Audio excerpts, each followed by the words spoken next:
En Visión Global, la tertulia de los negocios.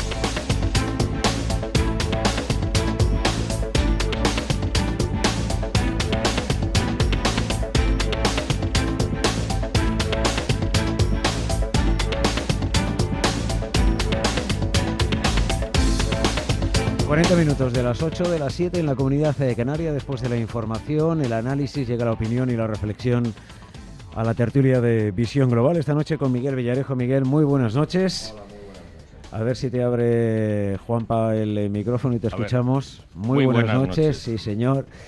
Rafael Moreno, buenas noches también. Buenas noches. Director de la firma de consultoría TICAI, profesor de estrategia de SIC. Y en Valencia, Vicente Montañez. Muy buenas noches, Vicente. Muy buenas noches. ¿Qué tal el tiempo? El tiempo bien, ¿Sí? Por el día muy agradable, buen sol todavía y ya por la noche pues ya fue fresca. Sí, sí. ¿Ahí cómo lleváis lo de la independencia? Con muchísima dignidad. Está en germen, ¿no? Sí, bueno, la verdad es que sí, pero esto es algo que bueno, ya lo sabéis, que ya hace mucho tiempo que se empeñan en unirnos al invento este de los países catalanes y tal, y bueno, pues por ahí andan haciendo campaña, ¿no? Sí, sí. Bueno, aquí en el Carajal Político, que viene después de la tertulia de Visión Global, estamos haciendo una serie de capítulos sobre los independentismos que hay en España, porque no solo está el catalán, ¿eh? En fin, tenemos independencia en Cartagena, tenemos también Cartagena, claro. independientes en Aragón, tenemos en el Bierzo, en fin, luego va la segunda, a partir de 1:15 más o menos, de las 9:15 va la segunda entrega, así que no se lo pierda. Por supuesto que no. A ver, Villarejo, ¿cómo interpretamos lo de Montoro de cobrar el 4% por las ventas de segunda mano? A ver, no es que él advierta, ¿vale?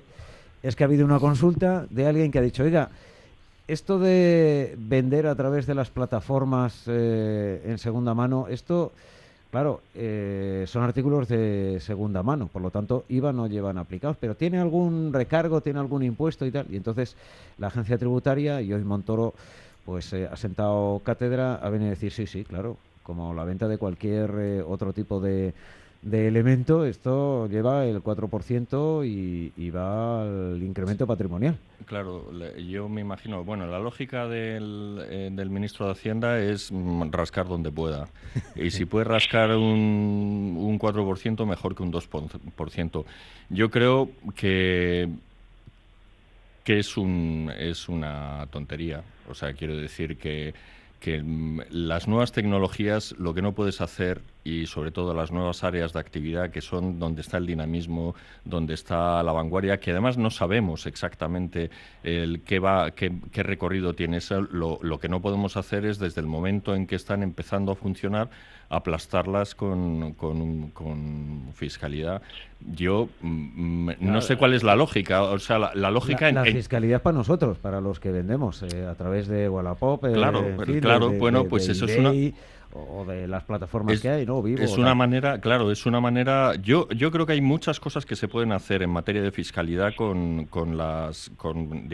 todas estas... este surgimiento de lo que llaman economía colaborativa, que muchas veces lo es, pero que otras muchas no lo es. Esto concretamente es economía colaborativa en el sentido de que ponen en contacto a dos personas que no son dos profesionales, no es un comerciante y un cliente, son dos particulares que están tratando de maximizar la utilidad.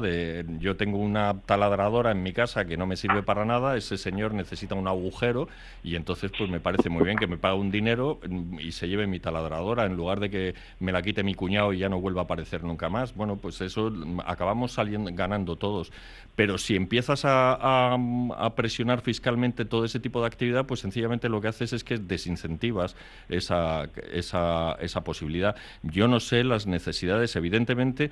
si este gobierno no es capaz de cuadrar las cuentas, ya se le ha dicho muchas veces que lo que tiene que hacer es un montón de otras cosas aparte, y yo creo que fijarse en estos pobres desgraciados que intercambian objetos en Internet, con todos mis respetos, lo de pobres vamos a ver, desgraciados. de repente me he sentido como atacado. O sea, No, porque pero que me refiero que decir, hay que muchas otras cosas en donde se puede rascar. O sea, en este país tenemos un IVA que está mal concebido, con un montón de situación. En lugar de ir a una simplificación en el IVA, como en los países del norte de Europa, que tiene una gran capacidad recaudatoria y que no tiene ningún efecto progresivo, aquí nos hemos inventado una historia y en realidad lo que hacemos es beneficiar a determinados lobbies con IVAs rebajados. Bueno, eso tiene una repercusión en la recaudación, y si el señor Montoro necesita dinero, pues que mire ahí. Que mire también en el sistema de módulos, que por ahí se nos van cientos de millones. Que mire también en las subvenciones a las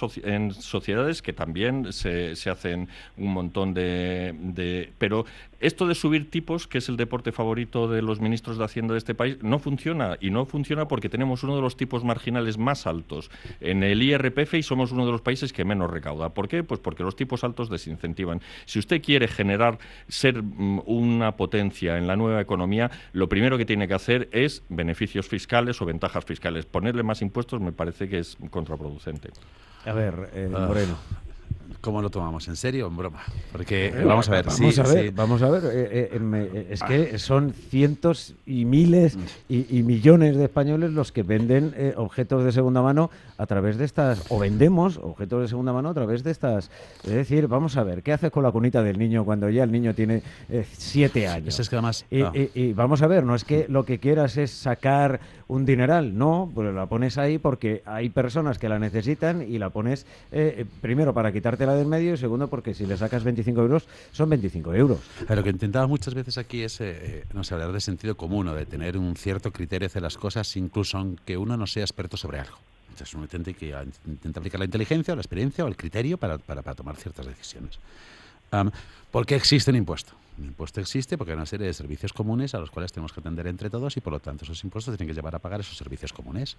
Bien, esos impuestos nunca tienen que ser arbitrarios ni confiscatorios. ¿Sí? O sea, arbitrario, que a mí me dé la gana, y confiscatorio, por el afán de recaudar. Por lo tanto, un impuesto no puede hacer ni una cosa ni otra.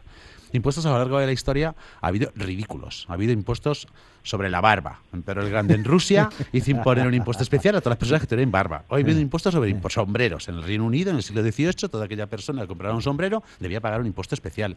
En Maryland, en Estados Unidos, hay un impuesto al baño. ¿A qué lo utilice? Que utilice un urinario, tiene que pagar $30 al año. O sea, impuestos hay de todos los tipos. Unos son arbitrarios, simples estupideces, y otros son confiscatorios, que es un poco por donde va Montoro, que es intentar confiscar, y donde puedo, meto. Bien, esto es completamente contraproducente para la economía de un país y sobre todo, insisto siempre en este punto, para los más pobres y los más desfavorecidos. Es decir, el que se ve obligado uno, ¿por qué vende ciertas cosas en Internet o no en Internet, en la calle o en su casa? Y vendo porque me voy de viaje o me voy a vivir a Estados Unidos y vendo lo que tenía en mi casa, sí. O vendo... O sea, no hace falta el mundo de Internet, no confundamos cosas. ¿Por qué? Bueno, pues una cosa me quiero desprender de ella. Pero yo no ejerzo una actividad económica basada en el comercio. Es decir, no tiene por qué haber un impuesto a actividades económicas, puesto que yo no estoy ejerciendo esa actividad económica, es algo puntual. Hombre, pues sentido común. En una cuestión que es puntual, nadie puede poner un impuesto a otro, porque estás frenando además este dinamismo que decía Miguel ahora mismo. Es decir, el dinamismo económico es positivo. Cuando hay una serie de trueques es conveniente, es positivo, se sube la economía. Hay empresas que a colación de ese mundo nacen, el Wallapop, el otro, el eBay, nacen porque hay esta necesidad entre la gente. Y por lo tanto eso genera riqueza, genera impuestos y genera puestos de empleo. Y los impuestos que pagan estas plataformas. Pero la gente que simplemente hace un trueque entre una cosa y otra por medio de algo monetario, hombre, por Dios, tengamos lógica. ¿Cómo vas a grabar esto que está frenando la economía por un lado, que simplemente intentas confiscar donde además no vas a sacar nada y donde no tiene sentido desde ningún punto de vista? Es absolutamente arbitrario, como tantos impuestos ridículos que han existido a lo largo de la historia, y es absolutamente confiscatorio. Y frena el impulso económico en ciertas, además, plataformas, en ciertas en redes, que están impulsando nuestra economía hoy en día. A una tontería, mires por donde lo mires. A ver, Montañez. Bueno, vamos a ver, yo por no ahondar obviamente en lo que ya han comentado mis compañeros, lo cual comparto todo en su totalidad. Vamos a ver, Montoro nos tiene habituados ya a que de cuando en cuando tiene alguna salida de estas de bombero, ¿no? Y esta es una de ellas. Yo lo que he hecho en falta dentro de la política de Montoro es que lo que no se puede es hacer planteamientos de este estilo al más puro procedimiento de sheriff, que no tienen más finalidad que amenazar. Porque yo la pregunta que le diría es, oiga, ¿y usted cómo piensa controlar esto? Usted tiene mecanismos para controlarlo, es decir, no los tiene. Entonces, y si los tiene, pues aplíquelos. No, el tema no va por ahí. El tema va en que no se puede gobernar la fiscalidad de un país con ideas de bombero de este estilo. Es decir, el señor Montoro tiene un problema, y tiene un problema muy grave en estos momentos, y es que está haciendo determinadas concesiones con cargo a unos presupuestos hipotéticos que hoy nos hemos enterado que parece ser que sí, que puede tener un acuerdo, y en definitiva sus grandes problemas es que tiene el déficit totalmente descontrolado el gobierno central y ya no sabe por dónde recaudar. Entonces aparece con ideas de bombero. Es decir, es muy curioso lo que está sucediendo este año. Este año, que cerraremos con un déficit público del 3%, resulta que los ayuntamientos tienen superávit, que las comunidades autónomas, ese gran enemigo del señor Montoro, bueno, pues van a cumplir con el 0,6 de media. Es verdad que hay alguna que no lo cumplirá, pero en media lo van a cumplir. Pero es que además la suma de todos los gobiernos descentralizados, es decir, la suma de las comunidades autónomas y de los ayuntamientos, están en déficit cero. Es decir, que el superávit de los ayuntamientos frente al déficit que tienen las comunidades autónomas se compensa y han cumplido con el equilibrio presupuestario. Muy bien. Y el que no lo cumple es ni la Seguridad Social ni el señor Montoro. Por eso que yo casi le diría aquello que decía ayer don Mariano Rajoy, de que consejos vendo, que para mí no tengo, pues que se lo aplique también el señor Montoro y que se deje de intervenir ayuntamientos de cosas por el estilo y empiece a hacer una planificación fiscal, no a golpe de idea iluminada, sino realmente de una previsión, y apunto mucho en la línea de lo que estaba diciendo Villarejo. Bueno, hay lugares donde evidentemente hay que recaudar, va a haber que hacer un esfuerzo fiscal en este 2018 para conseguir el 2,2% o el 2,3% de objetivo de déficit, y lo que tiene que hacer es dejar de amedrentar a las masas con ideas de bombero y realmente hacer una planificación de fiscalidad que hace mucho tiempo que este país merece. Llevamos ya muchos años donde la fiscalidad prácticamente va on demand, bajo demanda y de forma bastante arbitraria. Muy bien.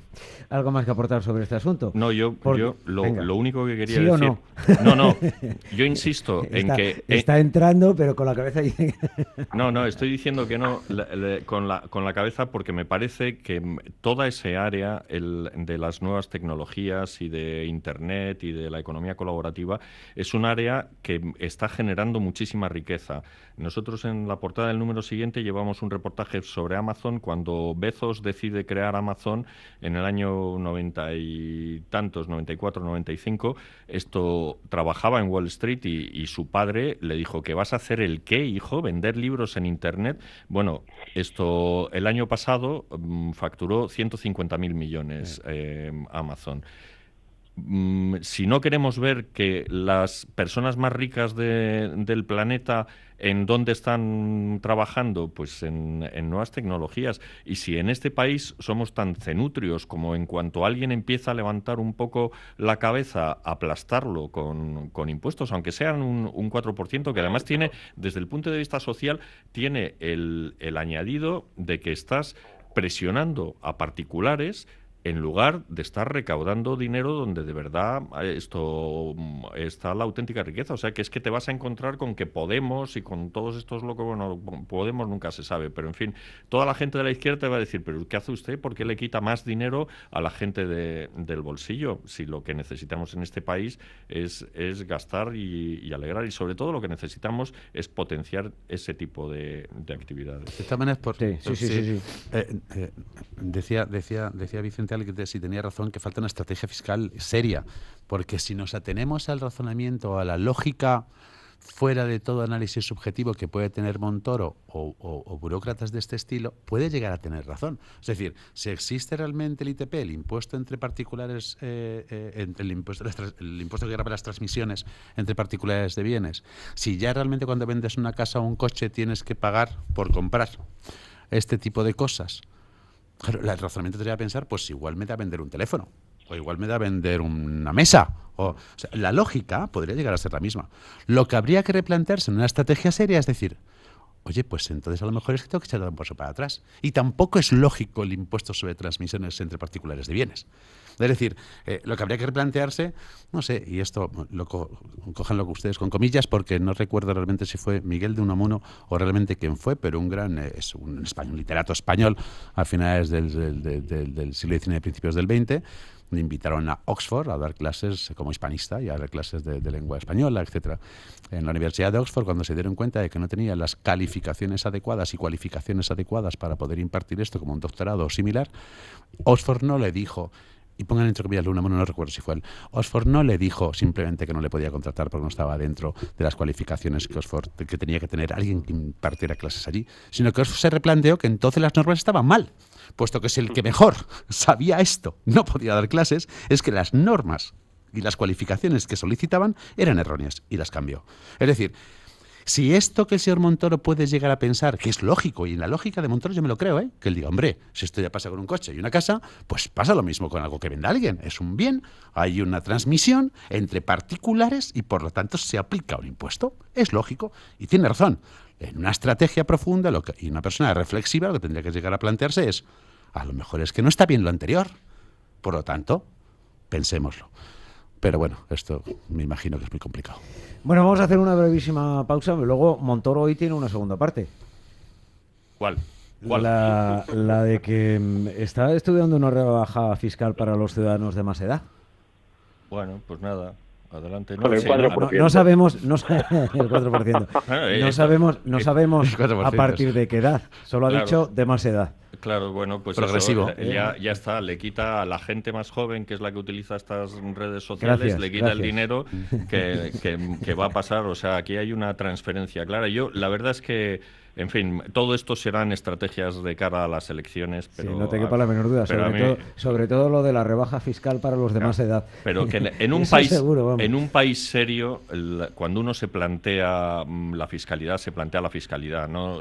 Aquí Montoro cuenta las cosas en votos, siempre igual. Y yo recuerdo haber hablado con él una vez, porque este hombre decía que para justificar una reforma fiscal decía, hombre, estos son un montón de votos. O sea que... Pero es que además, perdón, no sé, igual hablamos luego de esto, pero es que además, y esto es muy políticamente incorrecto, pero a los hechos, quien mejor vive en este país después de 2009, la recesión, son los mayores de este país. Porque que no quiere decir que vivan extraordinariamente bien. Bueno, cuidado, pero no pongamos disclaimers, como se suele decir, o no pongamos cosas quien mejor vive hoy en día son mi madre. Es la gente que tiene una jubilación en este país porque la inflación ha estado cayendo, porque la pensión se ha mantenido y porque ya hemos visto cuánta gente ha tenido que vivir con sus padres, etcétera, etcétera.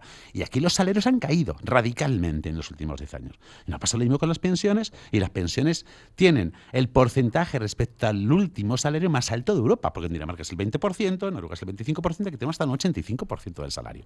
Por lo tanto, pero claro, esto no se puede decir porque parece que atentas contra los pensionistas y atento contra mi madre, parece que estoy diciendo esto. Por lo tanto, el decir que hay un impuesto ahora que favorece a los mayores es absolutamente injusto, porque es quien mejor vive. Aunque esto no se puede decir porque parece una salvajada. Bueno, esta es la realidad de los hechos. Lo ha dicho el profesor Moreno. Hacemos una breve pausa publicitaria y regresamos.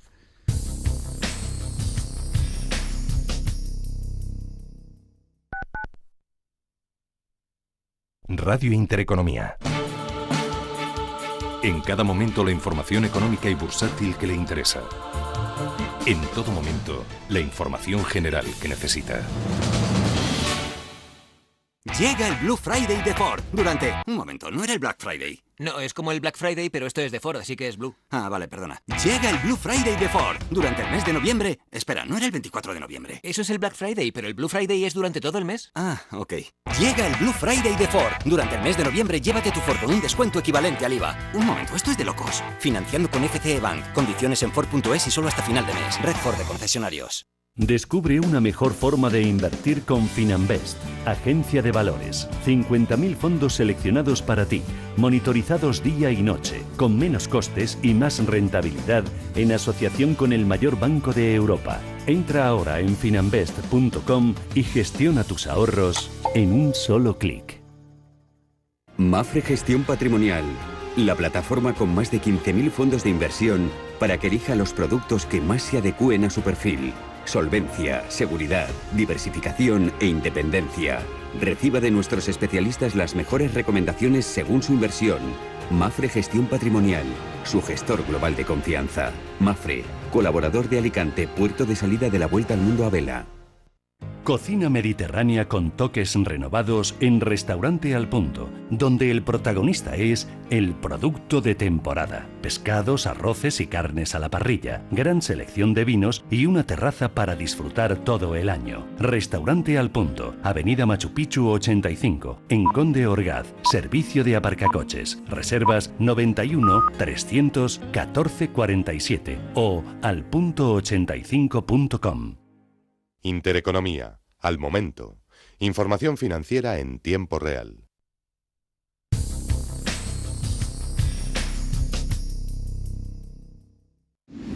Suba y disfrute de la nueva clase Business de Air Europa.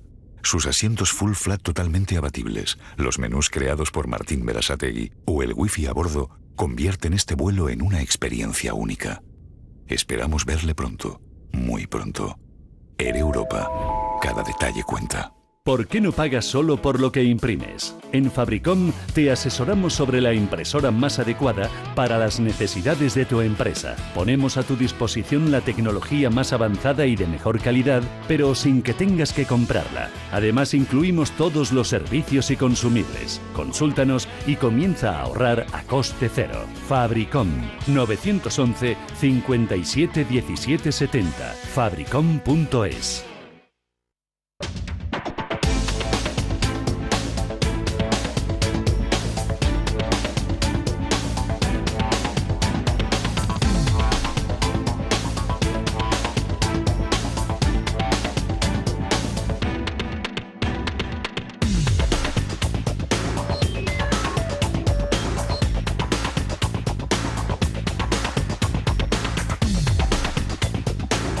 Pasa un minuto de las 9 de la noche, de las 8 en la Comunidad Canaria. Seguimos durante algunos minutos más en la tertulia de Visión Global, esta noche con Miguel Villarejo, periodista financiero, director adjunto de Actualidad Económica, Rafael Moreno, director de la firma de consultoría Eticae y profesor de estrategia de SEIKI, Vicente Montañez, que es socio director en VMV Consulting y en alquilerejecutivos.com. Durante algunos minutos hemos analizado el golpe fiscal a las ventas online entre particulares del ministro Cristóbal Montoro.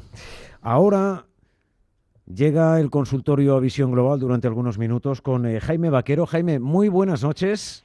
Muy buenas noches, Manuel. Encantado de saludarte. Igualmente. Jaime Vaquero es letrado de Durán y Durán Abogados y viene a darnos en detalle la sentencia del Supremo que conocíamos ayer, que analizamos y que valoramos, y que anula las hipotecas multidivisa. Es importante conocer la sentencia y conocer también sus consecuencias.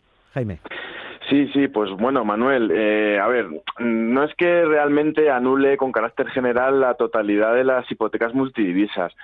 Lo que sí es cierto es que ha sentado una pauta muy importante, y es que todas aquellas personas que sean consumidores, que son básicamente todas las personas físicas que no sean especialistas en asuntos financieros, y aquellas empresas que hayan actuado o que hayan contratado una hipoteca de este tipo en un ámbito ajeno a su actividad profesional, pues bueno, como puede ser un empresario que le compra una casa a su hijo para que viva ahí y contrata una hipoteca multidivisa para pagar esa casa, pues todas esas personas que serían considerados consumidores ahora tienen, pues bueno, un marco legal a través de esta sentencia por el que conseguir la anulación de estas cláusulas. Esta sentencia es muy importante por varios aspectos. El primero es que no existe ningún plazo ni de caducidad, ni de prescripción, ni de ningún tipo. Es decir, independientemente de que se hayan hecho cambios de divisa, que no se hayan hecho cambios de divisa, que se haya cancelado ya la hipoteca, todas las personas que estén afectadas por este producto tóxico pueden ahora reclamar y, bueno, recuperar su dinero, ya sea amortizándolo en la hipoteca o si lo han pagado, pues recuperando este dinero que, bueno, que se les ha hurtado por unas cláusulas que, según ha dicho esta sentencia del Tribunal Supremo, son abusivas. Yo, desde luego, ayer desde el despacho Durán y Durán Abogados, pues bueno, tenemos una infinidad de afectados por este producto, y si bien es verdad que los tribunales ya nos venían dando la razón sin esta sentencia del Tribunal Supremo en la mayoría de los casos, lo cierto ahora es que el Supremo ha acabado de apuntalar estos argumentos que nosotros veníamos mostrando, una sentencia que, bueno, esperábamos, teníamos una gran expectativa en ella y esperábamos desde hace mucho tiempo en nuestro despacho. Pues bueno, como te digo, yo ayer me pasé prácticamente todo el día colgado al teléfono comunicándoles la noticia a muchos de los afectados, porque se da la circunstancia de que muchos de los afectados que nosotros defendemos, pues bueno, tienen una situación absolutamente idéntica a la que se plasma en esta sentencia. Y te explico. Las circunstancias son las siguientes. Yo, voy a decir un nombre, un apellido, porque ese fue allá por el año 2012 la primera persona que vino al despacho y que, bueno, yo personalmente y por supuesto el despacho de los abogados defendimos con este punto financiero, pues una persona que había pedido 350.000 euros al banco y resulta que después de haber pagado más de 150.000 euros, a los 8 o 9 años se vio en la tesitura de que debía al banco 450.000 euros. Esto es 100.000 euros más de lo que había solicitado. Y claro, se encontraba en una situación desesperada. Como no podía asumir sus cuotas, el banco procedió a iniciar una ejecución hipotecaria, pues bueno, con el objetivo de quedarse con su casa, y el sobrante de la deuda que no se cubrirá con la subasta, pues bueno, todavía se le seguiría reclamando. Entonces, para todas estas personas que están en situaciones desesperadas, pues bueno, imagínate a raíz de esta sentencia, pues los grandes beneficios que pueden tener en todos estos procedimientos que nosotros tenemos pues en diferentes fases, en juzgados de primera instancia, audiencia provincial, y también tenemos en el Supremo varios recursos. Por eso nosotros entendemos que estos procedimientos que hemos iniciado van a acabar felizmente para nuestros clientes, y además instamos a todas aquellas personas, pues bueno, que no se han atrevido o que, en fin, no confiaban en obtener una sentencia estimatoria, que ahora con esta sentencia, si cumplen estos requisitos, que son el 90% de estas personas que han contratado este producto, pues personas consumidoras, totalmente ajenas al mundo financiero, al mundo de la divisa, que bueno, como bien sabéis en esta radio especializada, es un mundo muy complejo, muy volátil, y que solo ciertos especialistas pues conocen en profundidad. Pues todas estas personas que estén en esta situación, yo creo que deben ejercer sus legítimos derechos. Nosotros, por supuesto, estamos dispuestos a defenderlos y recuperar lo que es legítimamente suyo, definitiva. Aquí lo que hay que hacer es reclamar, porque evidentemente en las multidivisas hay mucho dinero. Porque aquí lo que viene a decir la sentencia es que, en fin, se cambie desde el momento en el que se firma el crédito hipotecario la divisa en la que fuere por euros, pero han podido pasar muchos años, y efectivamente hay muchos clientes que después de haber pagado durante bastantes años ese crédito hipotecario en divisas, el principal, lejos de reducirse, había crecido. Y hay que reclamar, porque hay mucho dinero en juego. Sí, bueno, a ver, hay personas en esta situación que, bueno, por decirlo algo, es la situación límite, que vienen a lo mejor a ser pues un 40% de los supuestos, pero luego, claro, hay otras personas que, haciendo un esfuerzo titánico y, bueno, gastándose todos los ahorros personales que habían salvado con un trabajo duro, pues han podido hacer frente a unas cuotas desorbitadas que en muchos casos han aumentado un 50% respecto de la primera cuota que les vendieron, por ser el tipo de interés en principio más bajo, sin avisarles de esta circunstancia, de que no se debe nunca una cantidad fija, sino que se recalcula todos los meses. Entonces, bueno, esto coloquialmente es que es una locura para un consumidor, no saber lo que debe hasta que a final de mes se le recalcula el préstamo hipotecario. Oye, Jaime, una cuestión, y aquellos que han sido desahuciados tienen la posibilidad también de reclamar, ¿no? Sí, bueno, en principio, claro, es que este es el problema. Por suerte, nosotros, estas ejecuciones hipotecarias que hemos tenido en estos casos, pues hemos conseguido dilatarlas, paralizarlas, hasta que se resuelva pues la demanda principal solicitando la nulidad. Pero claro, estas personas que incluso han perdido la casa, también tienen ahora argumentos legales para recuperar. Si bien la vivienda ha podido ser vendida a un tercero, pues les tendrán que indemnizar con el importe correspondiente a la vivienda. Entonces sí que pueden resarcirse estas personas. Sí es posible y bueno, no es solo que sea posible, sino que es altamente probable que tengan éxito en estas reclamaciones porque les ampara la jurisprudencia del Tribunal Supremo, es decir, en nuestro máximo órgano judicial y al que el resto de juzgados de audiencias provinciales han de seguir por ley. Pues para cualquier afectado, que en España rondan los 70.000, según los últimos datos que vamos conociendo, Sí. Un número de teléfono para dirigirse a Durán y Durán Abogados, en fin, y iniciar la reclamación a las entidades financieras. Sí, es el 91-431-2591. Es un número en que, bueno, nosotros les vamos a dar todas las facilidades para recuperar lo que es legítimamente suyo.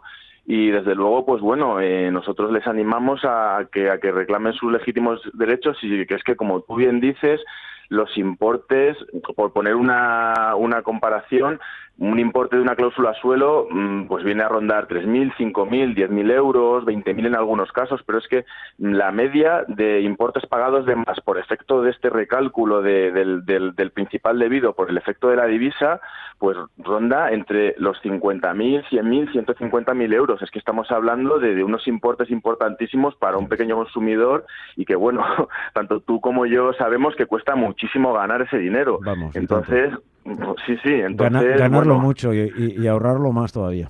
Efectivamente, ganarlo y ahorrarlo mucho más todavía. Entonces, bueno, pues todas estas personas afectadas, nosotros les vamos a recibir con los brazos abiertos, siempre sabiendo que, bueno, nosotros tenemos una experiencia dilatada respecto de las reclamaciones relacionadas con hipoteca multidivisa y, hombre, pues siempre conviene depositar tu confianza en un profesional que esté especializado en este tema como somos en Durán y Durán Abogados. 91 431 25 91. 91, Correcto. repito, 91, teléfono de Madrid, 431 2591. Jaime Vaquero, un placer, gracias, muy buenas noches. El placer es mío, Manuel, muy buenas noches. Bueno, de este asunto de la sentencia del Supremo de las multidivisa, ¿quieres decir algo, Villarejo? La verdad es que yo cuando era muy joven había un compañero que presumía mucho de que él tenía una hipoteca en yenes y, sí. En fin, yo respeto mucho la justicia y entiendo que haya gente enfadada, como decía, porque ha perdido 100.000 o 150.000. Pero, en fin, estoy seguro de que nadie les puso una pistola en el pecho y yo, en fin, ya digo que conozco gente y lo habían hecho a plena conciencia. Me imagino que luego, claro, con el cambio de divisa, pues se encontraron con una deuda Pero aquí el Supremo pone el acento en el asunto del principal, es decir, en la dificultad para explicarle a un usuario, en este caso un hipotecado, que el principal puede ser mayor a pesar de estar pagando el crédito hipotecario. Eso en España, en euros no pasa. No, además ahí pone, no tanto sí. en que sea en divisas, etcétera, que eso, bueno, pues probablemente sea más o menos fácil de entender, pero yo creo que es un producto en el que además se iba a solicitar, no hubo una gran comercialización espontánea por parte de los bancos, se solicitaba. La cuestión y el acento lo pone en el principal, en que la subida de los tipos de interés afectaba al principal y que en un momento determinado, habiendo pagado 2, 3, 4 años, el principal podía ser mayor todavía que en el momento de firmar el crédito hipotecario. Sí, yo hay dos puntos de vista. El primer punto de vista Uno de lo que dice Manuel y otro lo que dice Miguel. El primer punto de vista es lo último que estás comentando y efectivamente es así. De hecho, toda la nueva regulación financiera conocida por la directiva MiFID II lo que marca es que en todos aquellos productos que tengan algún nivel de complejidad usted tiene que estar muy claro de que el cliente entiende todos los pormenores de dichos productos. Por lo tanto, ahí sí puede haber un espacio a que realmente yo esto al meter conversión en divisas, yo se lo metería como producto complejo. Mire usted, esto no es una hipoteca normal y corriente, esto sí podría entrar dentro de los productos complejos, por lo tanto tiene que tener una serie de explicaciones mucho más allá. Reconoce el Supremo que no entra como un warrant, que no entra sin como duda de complejo, ningún tipo, pero bueno, digamos que hay un nivel, tampoco es una hipoteca normal, necesita mucho más explicación y estoy convencido que muchísima gente que compró esto en su día y que hizo esta hipoteca multidivisas no entendían realmente cómo funcionaba. No me cabe duda de que es así. Por lo tanto, si algún caso se atestigua que no ha sido suficientemente informado, incluso que no era para él este tipo de producto y que lo del capital que comentas, indudablemente ellos tienen todo el derecho a poner las reclamaciones que tienen que poner. No cabe duda de que es así. Y eso es bueno que sea así. Pero no puedo por menos que comentar lo que dice Miguel, y lo hemos comentado alguna vez aquí. Es que, a ver, la responsabilidad final, quitando estos casos, y que habrá, hay muchos, pero la responsabilidad final de ciertas cosas es el individuo. Es que nos estamos olvidando de las que responsabilidades son nuestras, de las decisiones que tomamos. Y mucha gente que se convierte en víctima, antes ha actuado con chulería, como diciéndote, fíjate que listo soy tú, que no tienes una hipoteca en yenes, es que acordaros de esto hace 20 años. Sí, claro, ayer Luis Cazorla recordaba que durante los primeros años en los que la cuota que iba pagando era mucho menor que los intereses aquí en España, nadie reclamó. La reclamación se produce posteriormente. Claro, por eso. A ver, Vicente Montañez. Bueno, yo no voy a cuestionar en ningún momento las decisiones y desde luego siempre que existen unas sentencias, porque obviamente se han analizado todas las casuísticas, pero yo creo que lo que sí que estamos viviendo es como pues durante este boom inmobiliario pues se concedieron las cosas al parecer en muchas ocasiones pues no con todos los requerimientos legales que se debían de cumplir, y esto es lo que están poniendo de manifiesto en estos momentos a los tribunales con todas las sentencias que estamos viendo pues en el tema de las hipotecas multidivisa o en el tema por ejemplo también de las cláusulas suelo, etcétera. Yo lo que no acabo sin entender es cómo esta normativa que ya había marcado la Unión Europea en cuanto a establecer una serie de estándares que acometen, entre otras cosas, pues aspectos como la dación en pago o aspectos tan fundamentales como estos de las multidivisas, pues cómo no se aplicó antes, y en este aspecto nuestro gobierno lo ha dejado pasar hasta hace prácticamente unos días, donde ya se ha aprobado el marco regulatorio o el nuevo marco hipotecario, que por otro lado data ya de hace mucho tiempo y que evidentemente necesitaba de una readaptación a un nuevo entorno económico, ¿no? Con lo cual, pero vamos, yo no voy a cuestionar, no lo hago nunca y no lo voy a hacer en este caso, si los jueces han determinado que esto es así, que por tanto existe una base jurídica, hayan chuleado o no los señores de los yenes, pues están en su pleno derecho y me parece muy bien que lo hagan, ¿no? El que chuleen, Vicente, el que chuleen. No, broma. Obviamente no me parece bien, pero bueno, creo que obviamente cuando en los juzgados se están atendiendo este tipo de demandas es porque existe base más que suficiente como para llevarlo hacia adelante, ¿no? Y además están siendo ya muchos los casos que se están ganando y que se están ganando sistemáticamente. Yo creo que el marco ha cambiado, la realidad del mercado inmobiliario también ha cambiado, la realidad económica ha cambiado, y por contra la normativa era una normativa ya de hacía muchos años y no había cambiado, ¿no? Y yo creo que en este aspecto, bueno, pues la jurisprudencia sí que está yendo un paso hacia adelante y está poniendo orden en algo pues que tal vez se debería de haber puesto desde el Banco de España y desde el Gobierno, pues creo que antes de lo que se ha hecho, ¿no? Bueno, yo animo a todos los afectados a reclamar, para eso tienen base legal y la sentencia del Supremo. Les recuerdo el teléfono de Durán y Durán Abogados, 91 431 2591, 431 2591, y además, Miguel, pues hombre, siempre nos queda aquello de recordarle al cuñado que nos no devuelva era la tan braqueta, listo. Que no era tan listo. Este era un compañero. No, yo había muchos. Por insistir con lo que ha dicho Rafa, o sea, aquí se llegó y lo llegó a reclamar en el paroxismo de la cultura esta del riesgo moral. Sí. Zapatero llegó a decir que había que devolver el dinero a la gente que lo perdía en la bolsa. Entonces, bueno, pues... es que la lectura es muy importante. Claro, la responsabilidad del individuo. Y si tú quitas esos incentivos, es imposible que haya inversión productiva. Porque sencillamente la gente no se tomará la molestia de ver dónde pone el dinero, porque si al final va a venir un juez y te va a decir, es verdad, pobrecito, ha perdido mucho dinero, a la que se lo devuelvan, bueno, pues al final te dará lo mismo donde lo metas, y da igual, esto lo metes en acciones del Popular, lo metes en lombrices, lo metes en el Fórum Filatélico, te coges la hipoteca en yenes, te pones una cláusula a suelo, vale, te pones un ya. clipping, y luego al final siempre hay un juez y dice, pobrecito, si es que no sabía, claro que no sabemos. Y yo mismo invertí en Fórum Filatélico, no tenía ni idea. Gané bastante dinero porque me salí antes, pero mis padres no, y lo perdieron. Y bueno, pues en fin. A ver, vamos a ver, si una cosa, el famoso binomio riesgo-rentabilidad. Si quieres mucha rentabilidad, se eleva el riesgo, y si quieres menos rentabilidad, menos riesgo. Y es imposible lo contrario. Por lo tanto, si hay mucha rentabilidad, hay riesgo. Y, chico, esto apuesta y tu responsabilidad al tomar esa decisión. A ver, que te ha faltado decir los bonos de Rumasa. Claro, los pagarés de Nueva Rumasa, y no he dicho las preferentes, porque en este país, o sea, tú has comentado también que este tipo de hipoteca multidivisa no se comercializó, o sea, que era la gente la que venía. Esto me recuerda a mí que cuando yo llevaba un perro, tenía un perro que mordía más que un cocodrilo, y entonces en un momento dado, era un Yorkie, era pequeñito, le pusimos un bozal, pero había un señor que dijo, a mí no me muerden nunca, y metió el dedo dentro del bozal y le mordió naturalmente. Y seguro que te denunció, claro, por haber... Bueno, claro. pues se le por podía haber ocurrido. Un bozal más grande. Claro, gracias, Villarejo, vamos a dejarlo aquí. Venga, adiós. Buena semana, hasta el próximo jueves. Las.com.